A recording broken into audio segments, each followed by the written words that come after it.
que para mim me assusta e me choca de determinada maneira é pensar como que a gente tem muitas vezes uma grande parte da imprensa em que se nega a dar nome aos bois, é dizer, bom, existe um processo que ele é a ascensão da extrema-direita e por que no Brasil os grandes meios ainda têm muito cuidado em dizer que isso é extrema-direita, que isso é autoritarismo, que nós temos um presidente que defende a ditadura militar e um torturador, por exemplo.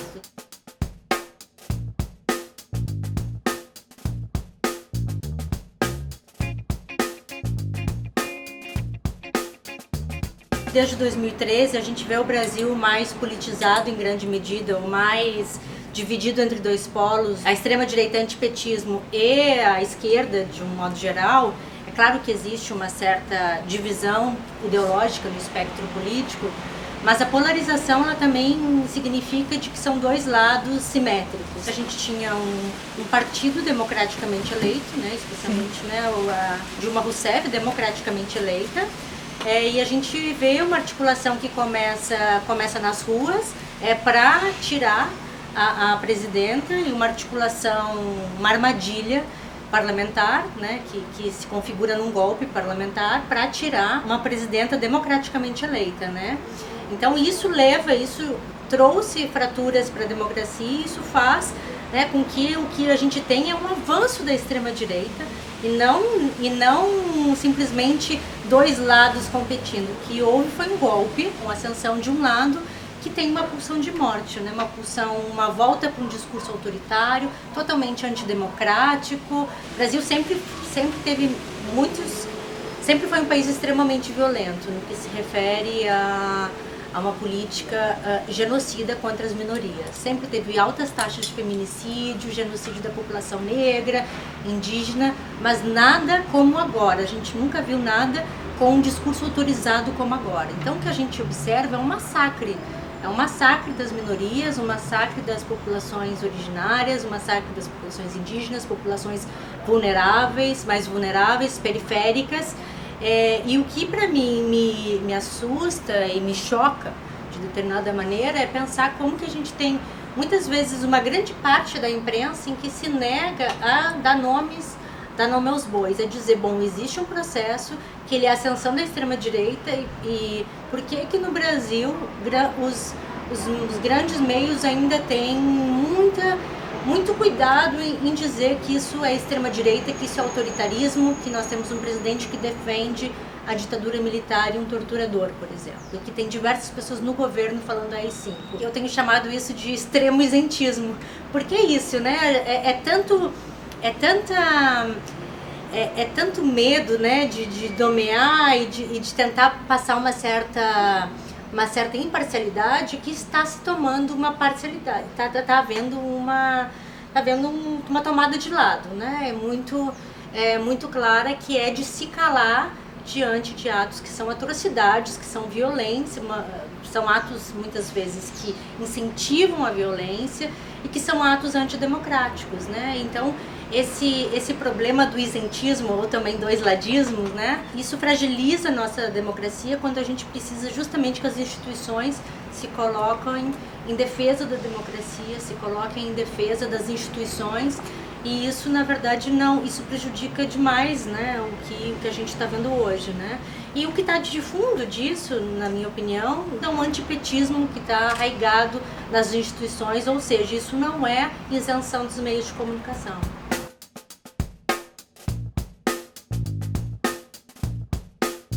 Quando houve o impeachment da Dilma, o PSDB achou que poderia se reconfigurar como uma direita que iria assumir o poder, né? Ela queria antecipar aqueles 2 anos que ela achava que por direito seria dela. O que vai acontecer é que num momento decisivo em que o Bolsonaro começa a crescer nas pesquisas, tem diversas pesquisas já que mostram isso, é quando há o escândalo da JBS.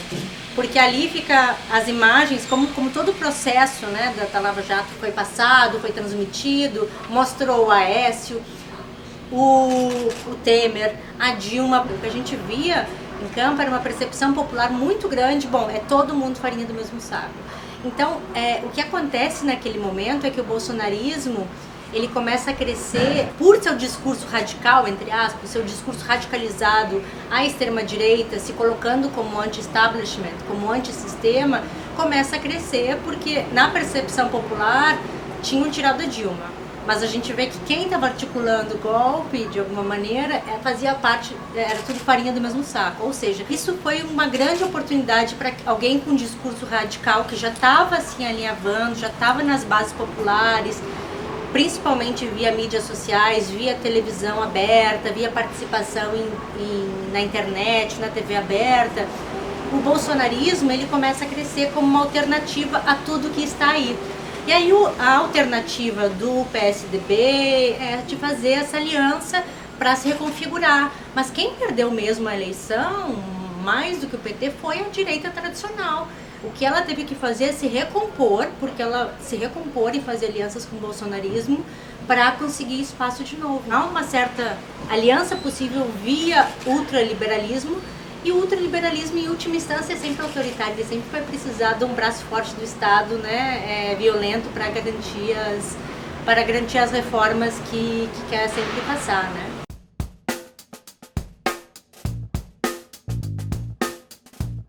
Cerca de 50% da população brasileira está na informalidade.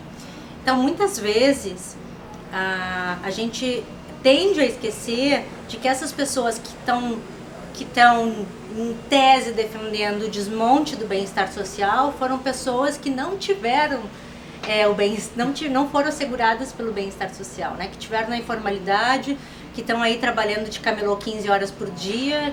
E aí é com essas pessoas que um projeto progressista de esquerda tem que trabalhar. A gente tem que pensar em formas de abarcar mais direitos sociais, mais provisão de bens e direitos, de bens sociais e de direitos para essas populações, porque essas são populações que sempre se viram desprotegidas pelo Estado, né? Que sempre foram, o Estado sempre chegou para essas populações na sua face mais violenta, nunca para direitos. Então, a esquerda tende a achar que é uma contradição, algo que não é uma contradição. E aí essas populações que estão na informalidade, historicamente na informalidade, essas são populações que, em grande medida, vão incorporar um discurso que a gente pode falar mais ou menos em um certo neoliberalismo por baixo, porque elas sempre tiveram a margem da proteção do Estado e daqui um pouco elas veem um discurso positivando aquilo que elas fizeram a vida toda, que seria uma lógica da viração, em grande medida.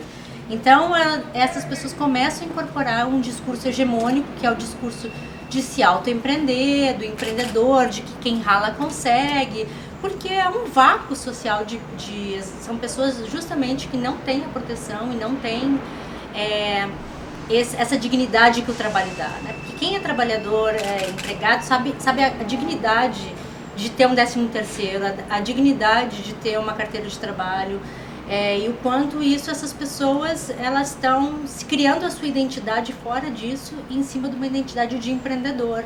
Né? E aí esses sujeitos se constituem como empreendedores e vão, consequentemente, já taxar os outros de vagabundo, que não estão correndo tanto atrás como eles estão.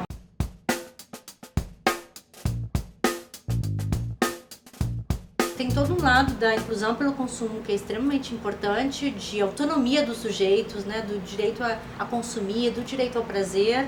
Por outro lado, isso foi feito dentro do sistema de contradições, dentro de um sistema com um dos maiores juros do mundo. Esse sistema funcionou muito bem durante o período de crescimento econômico, mas quando você entra numa crise, a gente percebe o colapso desse sistema, porque ele não era sustentável.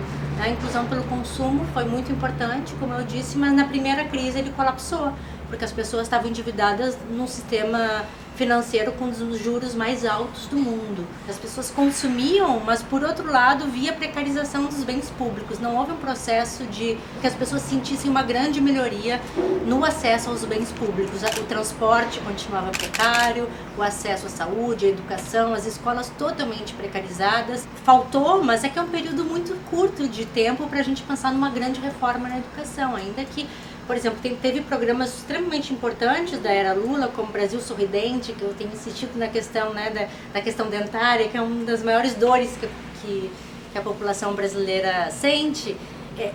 havia mudanças nesse sentido, mas foi um período de tempo de governo por uma democracia jovem muito curto, em que as pessoas, com pouco impacto imediato na provisão de bens públicos, e o que aconteceu foi que durante a crise as pessoas só tinham, de fato, a cidadania, ela se fez via acesso ao consumo. Então, eu sou gente porque eu tenho um celular, e não mais porque eu vou numa reunião, não mais porque eu discuto a participação popular. Então, também, aí na sua questão do que faltou, faltou não continuar uma política de base de mobilização popular nas periferias. Faltou lembrar da importância de se cultivar a política no dia a dia, nos fóruns comunitários, e lembrar que o consumo é uma ética extremamente individualista, né? Então a pessoa consome, ela consome para si, é extremamente importante em termos de alto valor, foi extremamente importante como eu começava essa resposta, mas por outro lado é algo extremamente individualizado. Então numa crise de consumo, que esse consumo ele não vem junto com uma política de ampla mobilização popular mesmo, ou de espaço onde as pessoas pudessem viver a crise, né, coletivamente, isso colapsa, né? Então a gente vê o quanto de desdemocratização que há nesse processo.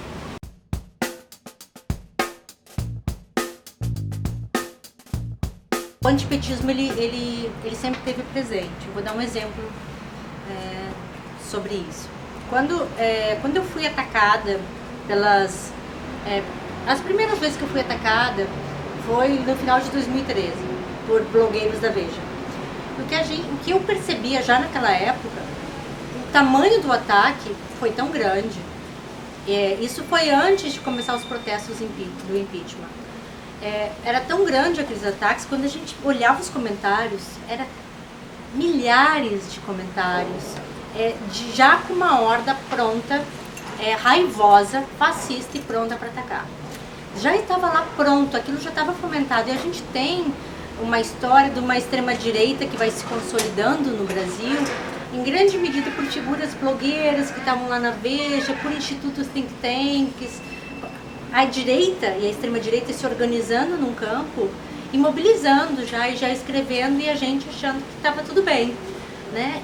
Mas quando a gente vê o que aconteceu em junho de 2013, e a gente está falando aqui desde Porto Alegre, que junho de 2013, né, em Porto Alegre e no Brasil todo, começa com pautas de esquerda, são mobilizados por grupos de esquerda, mas que lá no final de junho já tinha um grande contingente da população que leu aquilo como manifestações antipartidárias, ou seja, antipetistas. E que aquilo já estava pronto, estava pronto para explodir o antipetismo. Por isso que muitas vezes eu penso que é uma ilusão achar que a gente poderia ter mudado algumas coisas se não tivesse atacado e enfrentado esse problema desde o início, que é o antipetismo, o antifascismo, que em última instância esse classismo e racismo da sociedade brasileira.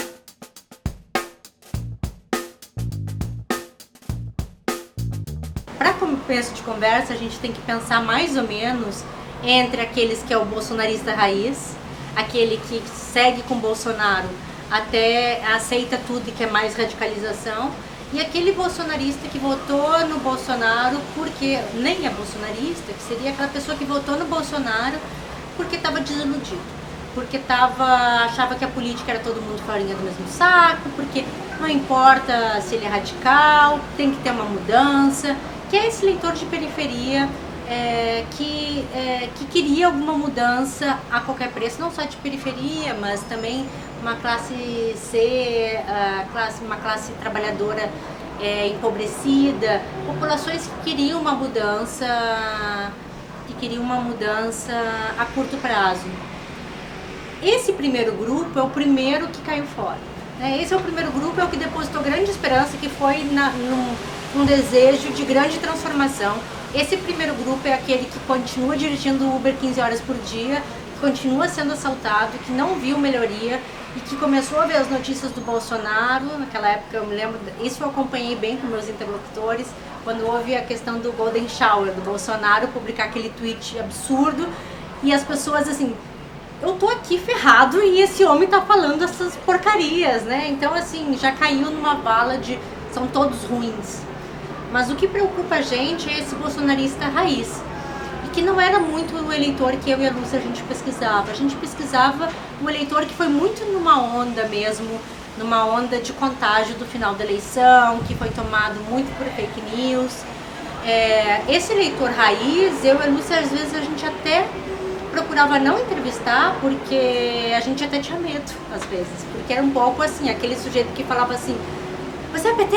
Mas é isso, se é PT, sai da minha casa. Então esse eleitor, esse é o mesmo eleitor que não que tá achando que tudo que não tá melhorando na vida dele é porque não estão deixando o Bolsonaro trabalhar. Esse é o eleitor que a gente tem que se preocupar, porque esse é um eleitor que está pedindo mais reformas antidemocráticas, de fechar o STF, fechar o Congresso, porque se vê que acredito que o Bolsonaro é uma vítima do establishment, que não está conseguindo trabalhar porque não estão deixando ele trabalhar. E esse eleitor, ele continua, o eleitor bolsonarista raiz, que é aquele 15%, de 7 a 15% que Bolsonaro tinha desde o início, ele continua com Bolsonaro. E apesar de ser um número pequeno, a gente vê como ele consegue, um grupo pequeno, mas muito mobilizado, consegue vencer uma eleição, né? Quando a opção, quando o outro lado quando uma grande parte que poderia decidir pela democracia optou pelo antipetismo do que a democracia.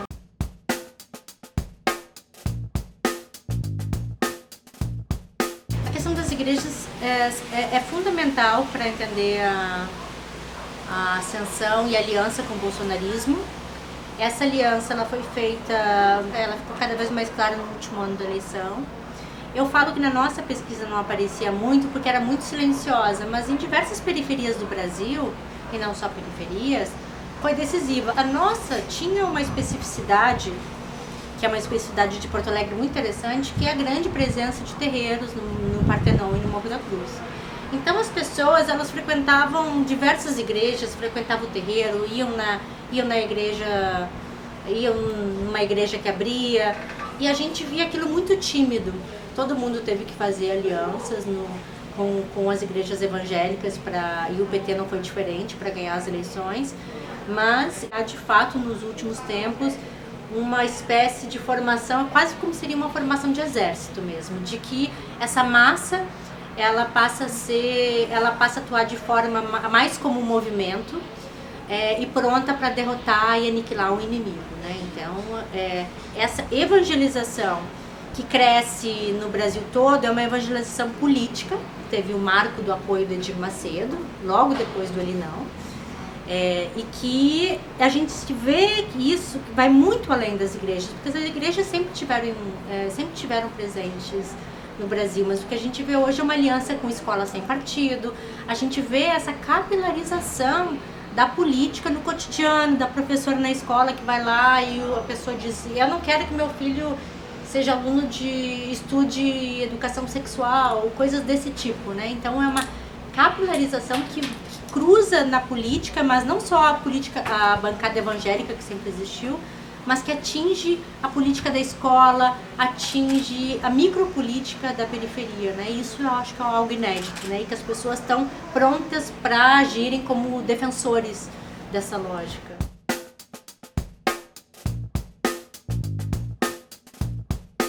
Nunca foi tão importante olhar para a movimentação das mulheres no mundo todo. A gente tem visto o feminismo se reinventar no mundo todo.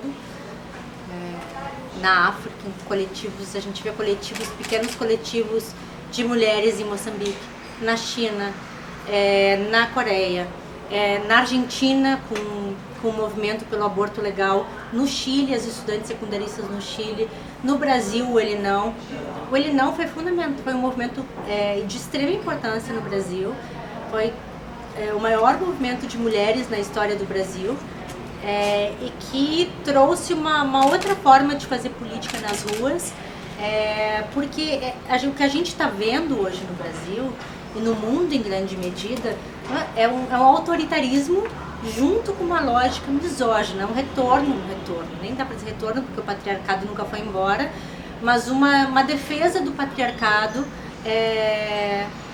em nível global e de teorias de pensadores de extrema-direita defendendo teorias misóginas e, ao mesmo tempo, as mulheres lutando não só por direitos reprodutivos, mas também lutando pela democracia, né? Porque esse projeto autoritário ele passa inevitavelmente por um ataque aos direitos das mulheres, porque são grupos autoritários, como Bolsonaro, vinculados a uma ideia específica de família, a específica do lugar do homem nessa família e a um papel específico da mulher que não é o papel de que nós mulheres viemos lutando há tantas décadas, que é um papel de autonomia e de liberdade.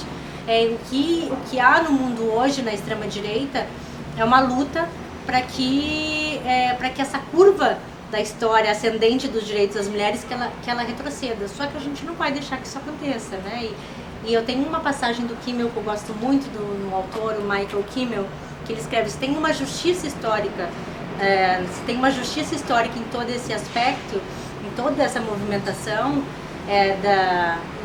com o avanço da misoginia e com essa força do autoritarismo machista, é de que a curva das mulheres, do direito das mulheres, é uma curva que não tem volta, né? Uma curva ascendente.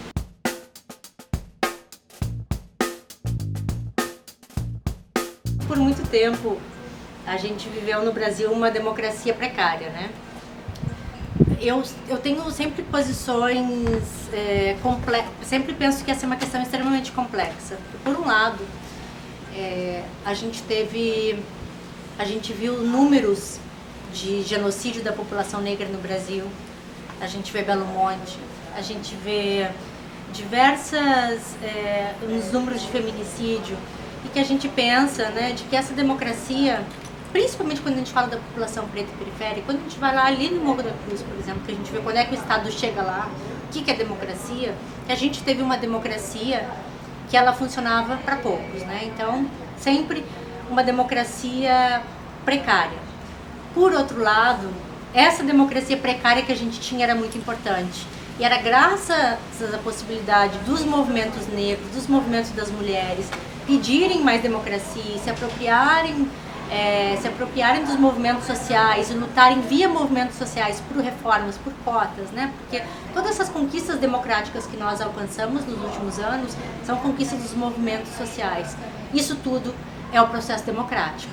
Então, ao mesmo tempo que a gente tinha uma democracia nas periferias que era precária e que não chegava, que o Estado só chegava no mesmo autoritarismo, com as mesmas técnicas de tortura de décadas atrás,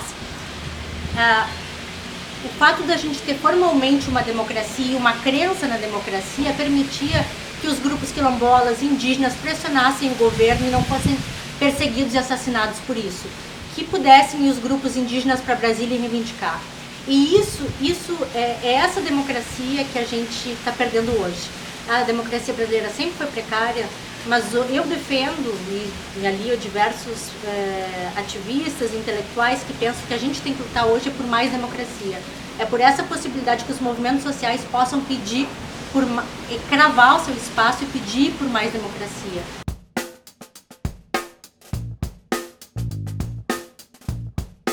Não há nenhuma possibilidade de garantir direitos humanos pelo seu ponto de vista de políticas nacionais, né? Tudo o que a gente vê hoje é um desmonte de todas as possibilidades, não só um desmonte, como uma polícia autorizada a matar, uma polícia que não apenas ela está autorizada a matar, como se uma polícia que hoje, se ela mata, ela é coroada, né? Aquela cena do Witzel comemorando. Quer dizer, a gente tem um coroamento da figura do policial, que a polícia brasileira já era uma das polícias que mais matava no mundo, e hoje a gente tem um coroamento dessa lógica, como se fosse resolver. Então, como garantir direitos humanos? Só via movimento social, só via resistência, só via proteção dos grupos, proteção coletiva, porque via institucional é muito difícil que se consiga, né? Mas ainda as instituições precariamente estão aí, e a gente tem que pressionar. Nunca foi tão importante os movimentos sociais pressionarem as instituições, e mais do que nunca contar com apoio internacional para denunciar e constranger as instituições brasileiras, né?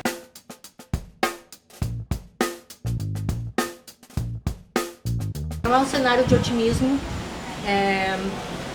mas a gente precisa acreditar que a gente pode reverter esse quadro, porque não existe luta, isso é um princípio freiriano, não existe luta sem que a gente acredite na possibilidade de transformação. O Brasil nunca foi fácil para as populações negras, a gente passou por anos de ditadura e de tortura, os processos eles se transformam, a gente vê hoje um retorno a algo novo, a um tipo de autoritarismo, de censura e de violência que é muito forte, mas também é nova porque tem toda uma fachada democrática. E os ciclos, com resistência e com movimentos sociais, na luta, a gente precisa ter esperança que a gente possa reverter esse ciclo, porque senão a gente adoece. E é isso que o neoliberalismo, é isso que o autoritarismo quer, que a gente sinta medo, que a gente adoeça e que a gente... Há um grande pânico das multidões nas ruas, porque as multidões nas ruas elas podem transformar mundos, né? Há um grande medo que o Brasil repita o Chile, que as mulheres vão pedir aborto como pediram na Argentina, há um pânico disso.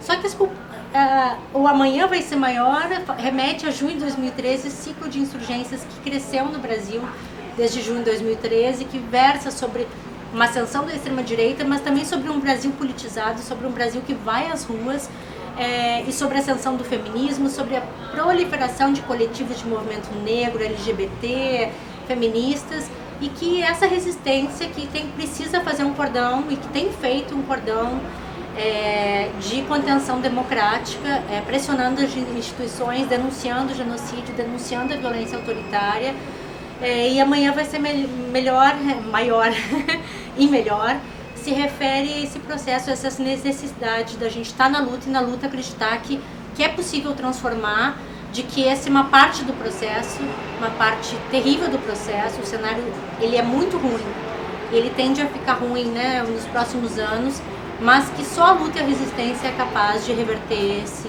cenário.